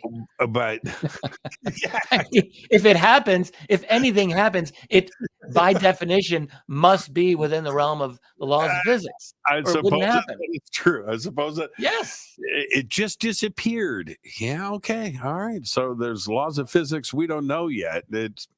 So nothing's being broken. But here's the thing. Apparently he didn't talk to somebody like David Fravor, where his description of what he witnessed, not only from the sensor data, from 80,000 feet to sea level in a fraction of a second, I would say that's going against the grain of what we understand as humans at this point in our evolution. There's that. And so if he was hearing from somebody like Fravor, then he couldn't make that statement. I agree with you. I think the USS Nimitz Tic Tac case, that's a hell of a case. And we're lucky to have it. We're lucky to have it because even when you compare it to other UFO cases of the past, like the Nimitz case is a great case. It's got all of the things that you want in an amazing UFO case. You've got lots of witnesses, like from different perspectives, not just Fravor, but other other people in the aircraft have talked about this now. You got Kevin Day operating the radar, and there are a number of other individuals as well who've gone on the record to talk about this. So there's lots of witnesses, and you've got Fravor as an outstanding eyewitness, to everything. How much more of a qualified witness do you want than him?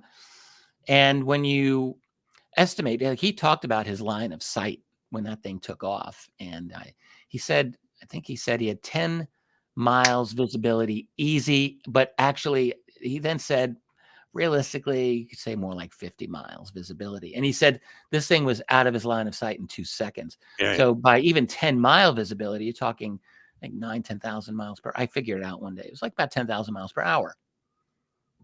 And if it's a 50-mile visibility, then multiply by 5. But according to incredible. Kirkpatrick, that's we understand that. And it has to be, well, maybe we do understand it. I mean, there are theoretical means by which we can understand the propulsion of the Tic Tac UFO. I listened to that pretty cool explanation, I have to say, a few years ago by Jack Sarfati.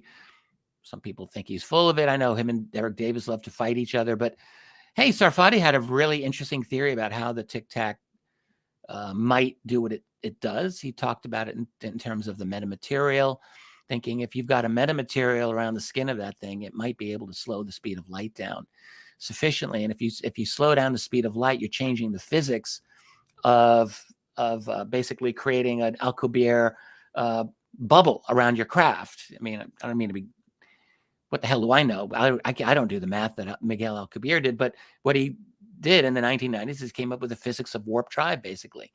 And it's true, like you can create a warp field around a craft. The problem with that is that the amount of energy that it would take to create such a field, by which you could, in a sense, defeat the speed of light in practice, you're warping space. The amount of energy was so great, I think it's like more than the amount of energy the universe. Yeah. But what Sarfati said is, like, no, there's a trick. If you change the equation, and the speed of light is a big part of that equation. And he said, if you slow down the speed of light, you can do it. He said, maybe a AAA battery might be all you need. I mean, he might have been facetious, but the point is there are theoretical possibilities. Even if that's not the case, it may be something else. And Kirkpatrick could easily be, they're doing all their lawyerly speaking here. He's like, this did not violate the known laws of physics. Well, yeah, right. It doesn't violate the laws of physics. It can't, by definition, it is impossible to violate the laws of physics. It is literally an impossibility to violate the laws of physics, or else it wouldn't be a law. So there's that.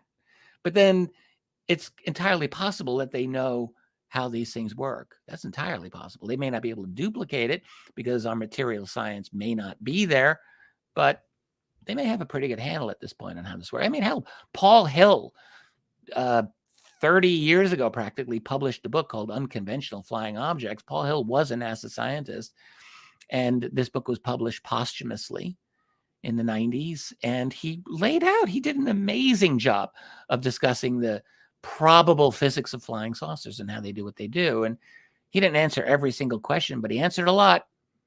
I think he put a lot together. So I have a feeling in the black budget world, they've got a pretty decent handle on this. Well, I don't want to inflame our Sarfati chat group, which is very easy to do. But I'll say this, Jack. He's not afraid to think outside of the box. And I will always commend him for that. He does not lock himself in when it comes to physics. He's a very smart guy. But I just want some of that weed because he smokes. Richard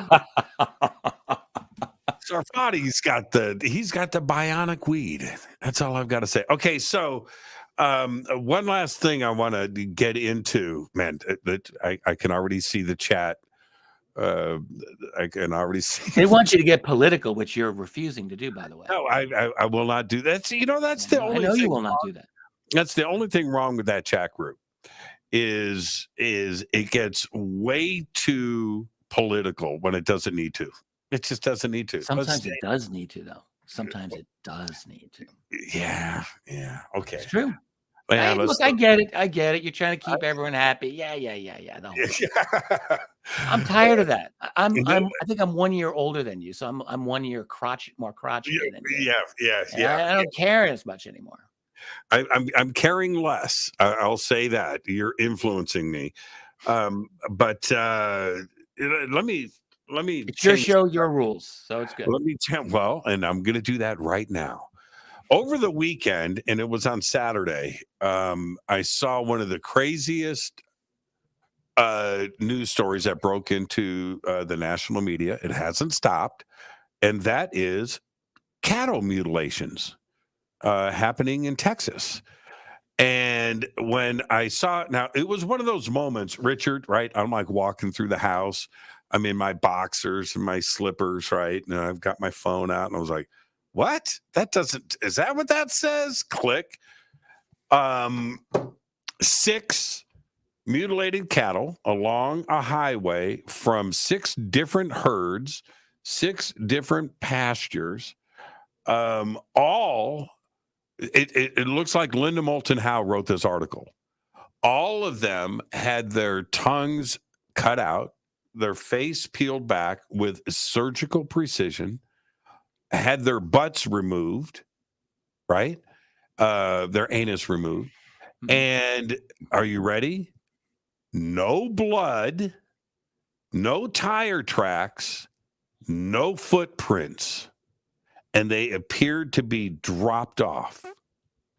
Now, this is CNN, man. This is Fox. CNN covered this? And look it up. Look it up. All of this, and they're still following up. And then at the end of the article, so you're saying that you didn't catch that? No. Oh, I needed your opinion on this, because at the end of the article, they also state, and the quotes from the sheriff's department and other quote agencies, by the way, chimed in too as well. We're going to get my fresh hot take on it, so keep going. It said that this is a national situation, that there are other mutilations happening as well. It's like, what is going? Well, I think mutilations have never stopped happening. So what's interesting is that this is getting coverage here.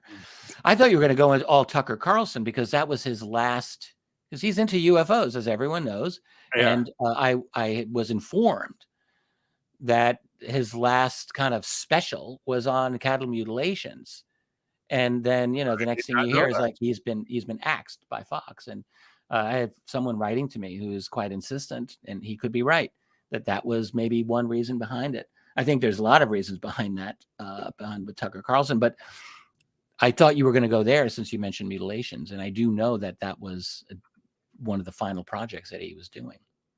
Yeah. So I've got the article here. You're not doing the Tucker thing. You're going to do the, well, I'm going to do the Jimmy's mind was completely blown. It just didn't compute. Okay, I popped this up in the chat, everybody. Here is one of the articles in the national media. Richard, you can follow up on that too. There it is. In the comments here, is that where we go? Yeah, here it is. Yeah, and it says 6 cows in Texas found dead. Click it. I got to copy this thing now. Yeah, you're making me work hard. I'm a little annoyed about that. Let's do Command C.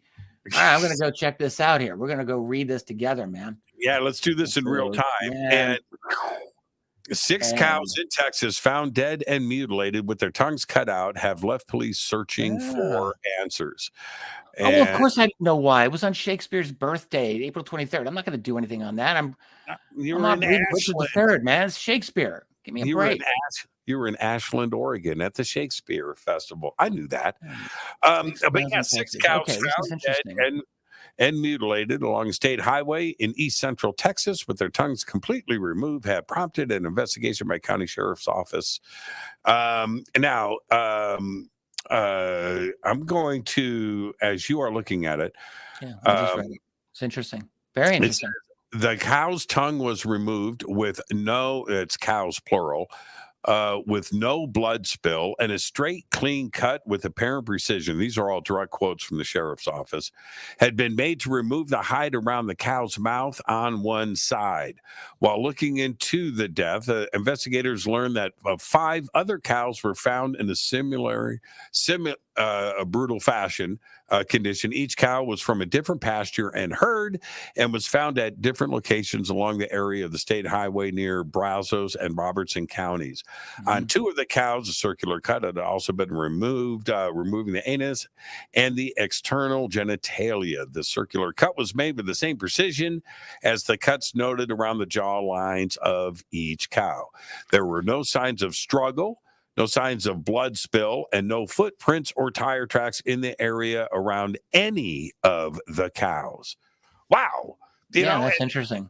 Yeah. Very, very interesting. Because I was going to say, just because it's a mutilation doesn't necessarily connect it to the UFO subject, but we do have a bit of a mystery here. I don't know what else to say about it. It's interesting for sure. It's just the timing. I agree with you. Why now? Is there a connection to ET? Of course, with Linda's excellent research over the last 4 decades into the subject, you have to, ask that question. But here we are in this era of, the Nimitz and everything else, and Gillibrand and hearings and the media. And you just brought up Tucker Carlson with everything else suddenly we have an article like this in the media, and the timing is suspect. I don't know what to think about this. I don't know why the article has appeared when it did. It is, it's a spectacular kind of a case. Let's put it in perspective. There's a lot of mutilation cases, but to find 6, so they were found all around the same time on different properties. Yep, different properties along the same highway. They were found at the same time along the same. So that's kind of a spectacular event, even for a mutilation. Yeah, it is. It is. And then there's this comment here, which I found very interesting. The sheriff's office says it is coordinating with other law enforcement agencies for information, noting multiple similar incidents in the United States. Yeah, now that makes a lot of sense, because this stuff always goes on. There do seem to be periods where you get waves of intense reporting on it, but there hasn't been a lot of reporting on mutilations for a while in this country. In fact, not in a long time. The last wave of mutilations that I'm aware of that got a lot of publicity, I could be wrong, but I think it was about 20 years ago in Argentina. They had a very big wave of mutilations that went on in conjunction with some intense UFO sightings. And I think around 2001, 2002, 2003, it was big. It was big there. But I'm not aware of like a lot of publicity on mutilation cases since then. Maybe I'm missing something, but I don't know. It's not something that really seems to have gotten a lot of publicity, at least in the U.S., right? Are you aware? I don't. Okay. So there are some follow-up articles, and the investigation continues. You're talking about the current one. This current one. Well, I'm asking you, like, are you aware prior to this case? No. Was there much reporting on mutilations for decades? I don't think that there was. No, and I have, as you know, I have Linda on the show at least once a month. They still happen, but I don't think there's reporting on it. Not like this, no. And here's another. If you look at this article, and it's all of the sensational things that Linda has brought up and brought to our attention over the years, where it's like, this is crazy. Well, check this out, Richard. The cause of death, I'm quoting, the cause of death of all 6 cows remains unknown. Are these longhorn Yes. cross cow? Okay, so you have a comment. I'm looking at the comments. I'm going to give her name, Jane Beatty. Well done, Jane. She says, Jimmy, longhorn cross cattle are huge cattle. Wow. So these are large. These are big. These are big fellas. And I'm glad that Richard pays attention to the chat room. Well, I'm not hosting, so I can. Yeah, right. I don't have to pay attention to you. I'm reading to people. Like these are good people here. Yeah. When I'm hosting, I don't ever look at the chat. I can't. Yeah. I can't do it. It's too. But here I'm like, I'm hanging out with. I'm chilling with the people here. The I have often thought of listening and reading and watching Linda's stuff over the years. I always looked at the cattle mutilation situation phenomenon two ways, and I don't think that there's any gray area in the middle. I think absolutely anything is possible, and ET is here, and they're checking out our stuff, and that's what we do when we go into the Amazon rainforest and pluck something out of the tree. We're going to take it back and cut it apart in a laboratory somewhere in the United States. That's what we do. Everybody dissected a frog in biology class. All right, so I get that part. But the other side says to me that maybe it's government research. Is it nuclear testing in the area? Is there food additive? Is there a reason to pick up a cow, go and check out the tissue, because the tongue is always eating stuff off of the ground? Here's my problem with that theory. Because if it's government research, if it's legitimate government research, how difficult is it to approach a rancher and say, hey, can I buy X number of your cattle? Bingo. But no, what they do is they basically engage in this act of terrorism, and they take these cattle and just kill them. I remember back in 2006, I talked to Gabe Valdez. He's long gone now. Gabe Valdez was a New Mexico state trooper. He was the guy in New Mexico for years on cattle mutilations. He was like, anytime this happened, you go to Gabe. And also with UFOs, he was very, very involved in that. But he definitely was on top of cattle mutilations. And I met him for some TV thing in 2006, and I remember talking with him privately. And we were actually at the ranch of a family named the Gomez family, and they were famous back in the 70s. They lost something like 50 head of cattle to mutilations, really bad. They were wonderful. I loved meeting them. But anyway, Gabe Valdez was there, and I talked with him off camera, and I said, what do you really think this is? And he said, I used to think it was extraterrestrial, and I don't think that. I said, well, what is it? And he wouldn't tell me, but he felt this was dark, evil stuff. And he said, I'm just not going into it. I know what it is. He was adamant he knew. So he was essentially implying it was, I don't know, he didn't say government, but it was human. Like Eyes Wide Shut, Stanley Kubrick. Maybe. Cultish. Evil.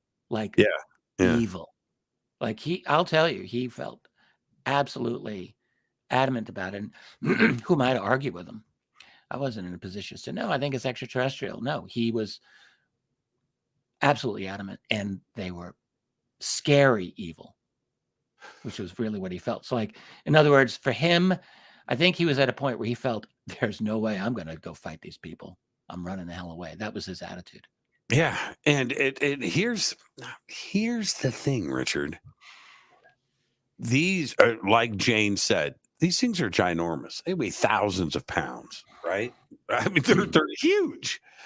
And to not have any signs of struggle, no blood, no tire tracks, no footprints, no other animals coming in and attacking. You know what I mean? And none of that. Right.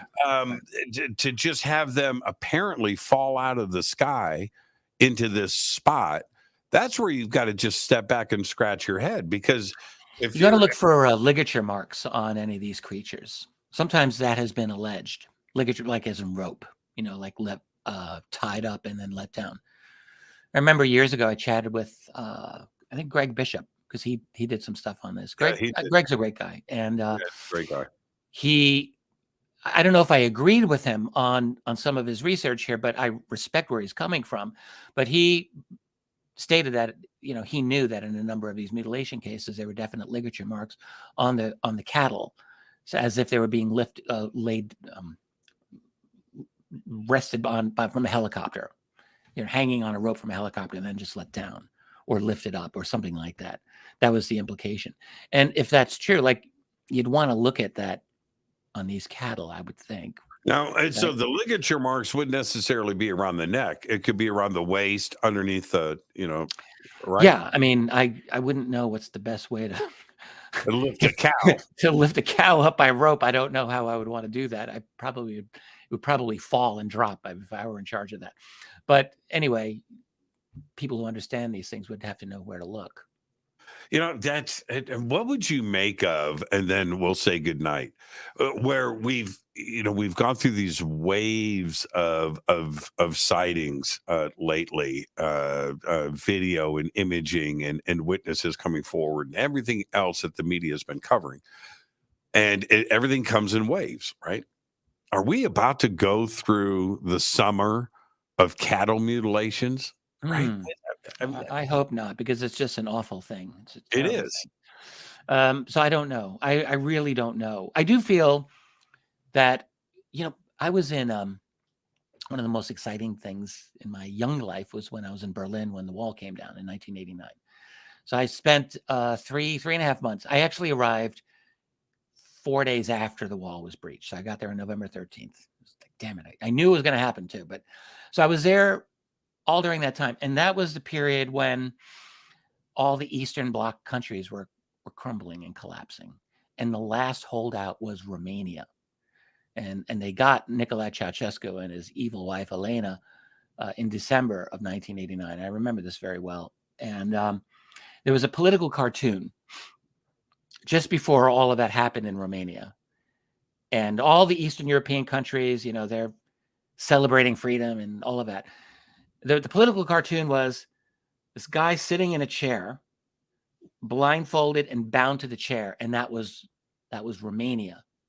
And all around was all of this celebration going on. But this one guy was bound, blindfolded, and his ears stuffed up in a chair and was unable to know what was happening. That is us. We are that guy in the chair. We have a phenomenon that is going on all the time.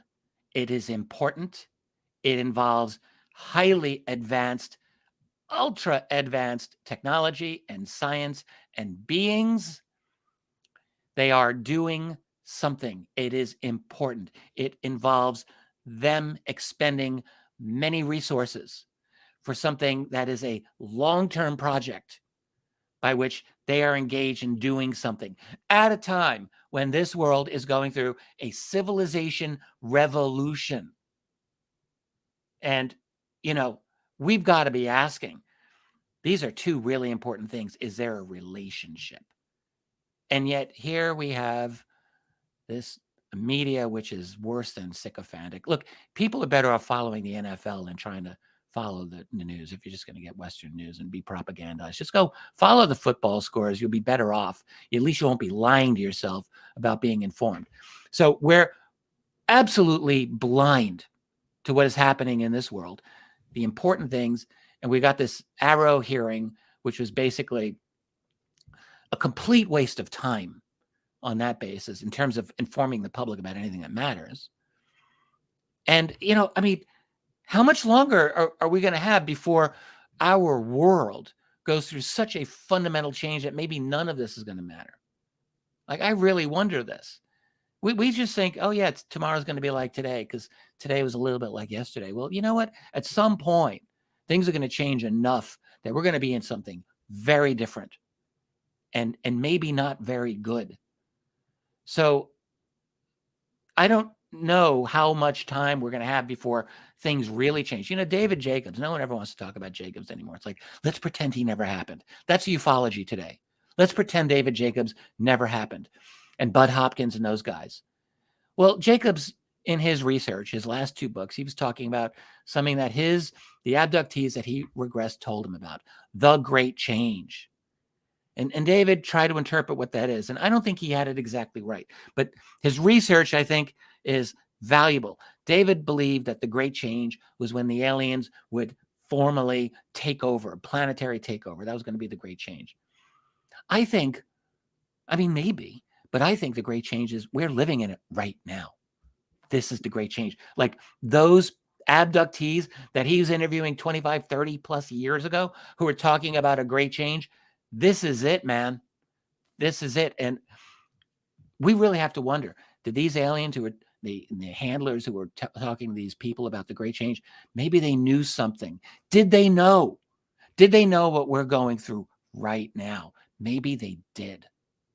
And if that's the case, then you got to ask, I know this is like Invasion of the Body Snatcher stuff, but just bear with me because it has to be asked. Do they have something to do with it? Are they pulling strings? I don't really know. But how many times have we gotten stories about human-looking beings who have infiltrated this world? Hell, man, almost every single UFO researcher has got these stories. It's in the Bible. It's in the Bible, Richard. Well, there's that, but I'm talking about contemporary UFO researchers. Well, but I'm saying you're right, though. This isn't anything new. Well, no, I think it actually is new. I don't believe I've become very skeptical over a lot of the so-called ancient aliens theory. We should talk about this sometime. I think it's been way overstated, way overstated. I'm not saying there's no such thing as ancient aliens, but I think most of what we find as evidence for that is nonsense. But one thing I've been trying to do, I know I'm out of time here, in my current research, I am trying to figure out when I believe this phenomenon hit us in a big way. And I'm starting to think it was in the 19th century, some in the 18th century. And there's always been a presence, but there's been a qualitative difference between the longstanding kind of low-level observation, in my opinion, this is just me, and what we are now dealing with, which is like full-scale freaking invasion. Because we're starting to see, I'm looking for reports of actual things that are craft, not just lights, but like actual craft. And I think we're talking maybe late 18th century, but definitely by the 19th century. And we're just seeing it. It's a lot now. So I think there's something new that's happening, and it's very big. And like even UFO community folks are really not discussing this. And I think we really need to start looking at this evidence. This is one reason I'm working on my current research. I'm doing a book on USOs, and it's going very well. It's very big and fat already, and it's going to be bigger and fatter when I'm done. And I think it will be done this year. And I just hope that it will be a contribution to this conversation, because we need to get some data out in front of the world. Well, do you think that's because we now have a better capacity of understanding? Right, that we're not smart enough to understand everything, but where we were 100 years ago or 1,000 years ago, yes, we have a much better. Yes, it's much better to understand, and much better at detection. Also, we've got electronic means. We're up in the air ourselves, so yeah, we're much better able. We're vastly more sophisticated with this now than we were in the past. No question about it. No question. When's the book coming out? How far along are you? Well, I've got almost 300 pages done right now. It's kind of it's a good book, but I've got a long way to go. I have a lot more to go. This is becoming a bigger project than I thought, but I do it every day. I actually love this project. I'm engaged. Writing war. What do you think you're doing? Writing War and Peace? It's turning out like that. I know. Well, I'm finding there's a lot of data. Once I got into it, I'm finding there's much more data than I realized, and I have to go through it. And every time I come up with it, it has to be my own analysis, I got to do my own thing on it. So it takes a little bit of time, but I have close to 300 pages done right now. It's going to be illustrated. It's going to be a cool book. I think it's going to be an interesting, and for me, I want it to be a really useful book. And because we are losing the thread here as a community. We are losing the thread. We get worked up with, personalities and arguments and these little things, but like the big picture just seems to elude most of us most of the time. And I don't want that to happen. So I want to bring us back, stick to the main line, get on the main evidence. And I think we're much better off with that. Man, I'm really looking forward to this. I seriously. Thank you so much. Give my best to Tracy. You know that. I will. She gives her best to you. She told me to. And you and I are trading emails right now. Yes, sir. and we're on track, Richard. We're on track. Jimmy, I enjoyed our conversation. It's always a pleasure. I mean it. I enjoy coming on. You're the best. You didn't ask me about music, by the way. I was a little disappointed. Wait a minute. I feel like you're changing our relationship here. I actually came prepared for this one. That's your fault. You came late to the party today. Okay, Richard. What was the last song you listened to today? I will tell you. I'll tell you the group, and you're gonna have to tell me the album, because I listened to the whole album. I took a little bit of a midday nap because I'm old, I'm tired. And I played an album by Pink Floyd. It is your job to guess which was the album. Animals. Yes. Ah! How did you guess? You're an Animals guy. Kind of. Well, I love all their great ones. Animals is the top four. We'll throw metal in there too, but the top four. But no, I love Animals. It's just an amazing. Brilliant. Every time when the Fender Rhodes piano comes in for the song "Sheep," I go right there, man. People should listen to that. It's, you're a guitar guy, and David Gilmour is incredible in that whole album, of course. But when you listen to what Roger Waters is singing, it's easy to miss it. So you got to get the lyrics there, and the writing is superb, and everything about it is just I don't know if it's their best, but it might be my favorite. No, you're right about that. And, there were things. Animals, to me, was one of their more intelligent. All of their albums are intelligent. Yeah, but Animals came from another perspective. And it's a very intellectual album. Well, he's doing George Orwell's Animal Farm. And he wrote it out really well. Roger Waters is incredible. And it's one of my favorite albums of all time, let alone I'm very gratified and pleased that you guessed correctly. I'm totally impressed. You know what I listened to today? And everybody's going to laugh. I'm really late to the party on this one. Ellie Goulding.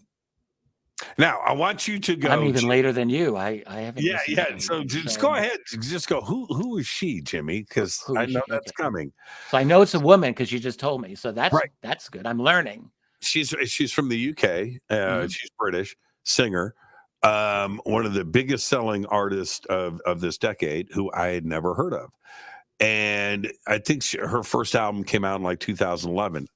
Huge sales and numbers and everything. Okay, cool. I never heard of her. I found her on whatever, what do you call it?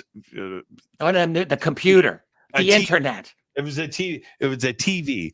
But anyway, so it's her concert's playing in the background as I'm doing my thing. I thought, man, that sounds like that's a pretty good singer. So I click, and she's singing. I'll check it out.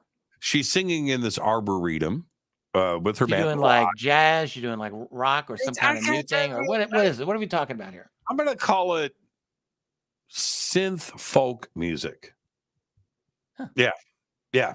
It's not so pop. There is music beyond the 70s. Yeah. Duly noted. Man, and I'm telling you, I'm getting sucked into this, and I'm like, who is this person singing in this arboretum with this amazing band, and it's live, and her voice, and it's real, right? It's not lips. And so I do a search. I'm like, what rock have I been under? What do you mean? I remember the first time years ago when I heard Amy Winehouse. Yeah. And it was this is 20 plus whatever years ago. And it was the first time I felt old listening. It's like, holy crap, she is so good. And she was amazing, of course. And I realized at that moment, at the time, this was the new generation. And they were way beyond me. She just had a musical sensibility that just blew my mind. But I'll check out Ellie Goulding. I'm sure she's great. Just check out the Arboretum, right? The live concert. I can't speak for her old stuff. I don't know what she was like 10 years ago. Good. But this concert, this thing in the Arboretum, watch that. Man, she's good, man. As long as she's not trying to scream her lungs out. A lot of singers these days, it's like folk synth. Oh, yeah, right. You said the folk part. Yeah. Folk synth. So it's hard to James Taylor combined with Electric Light Orchestra. Depeche Mode. I don't know. I don't know. You have to. It's very original. She's very, very cool. Her vocal control. She's very smooth, man. Very. I believe I'm already a fan. See, now I think she's awesome. So she's amazing. Man, I already know the blowback I'm going to get from this. I don't care. All right, so do you think I actually will like her, or do you think I know you will? I know you will. I know. Sometimes you're not always right about these things, so I'm gonna have to go. I'm gonna go check it out.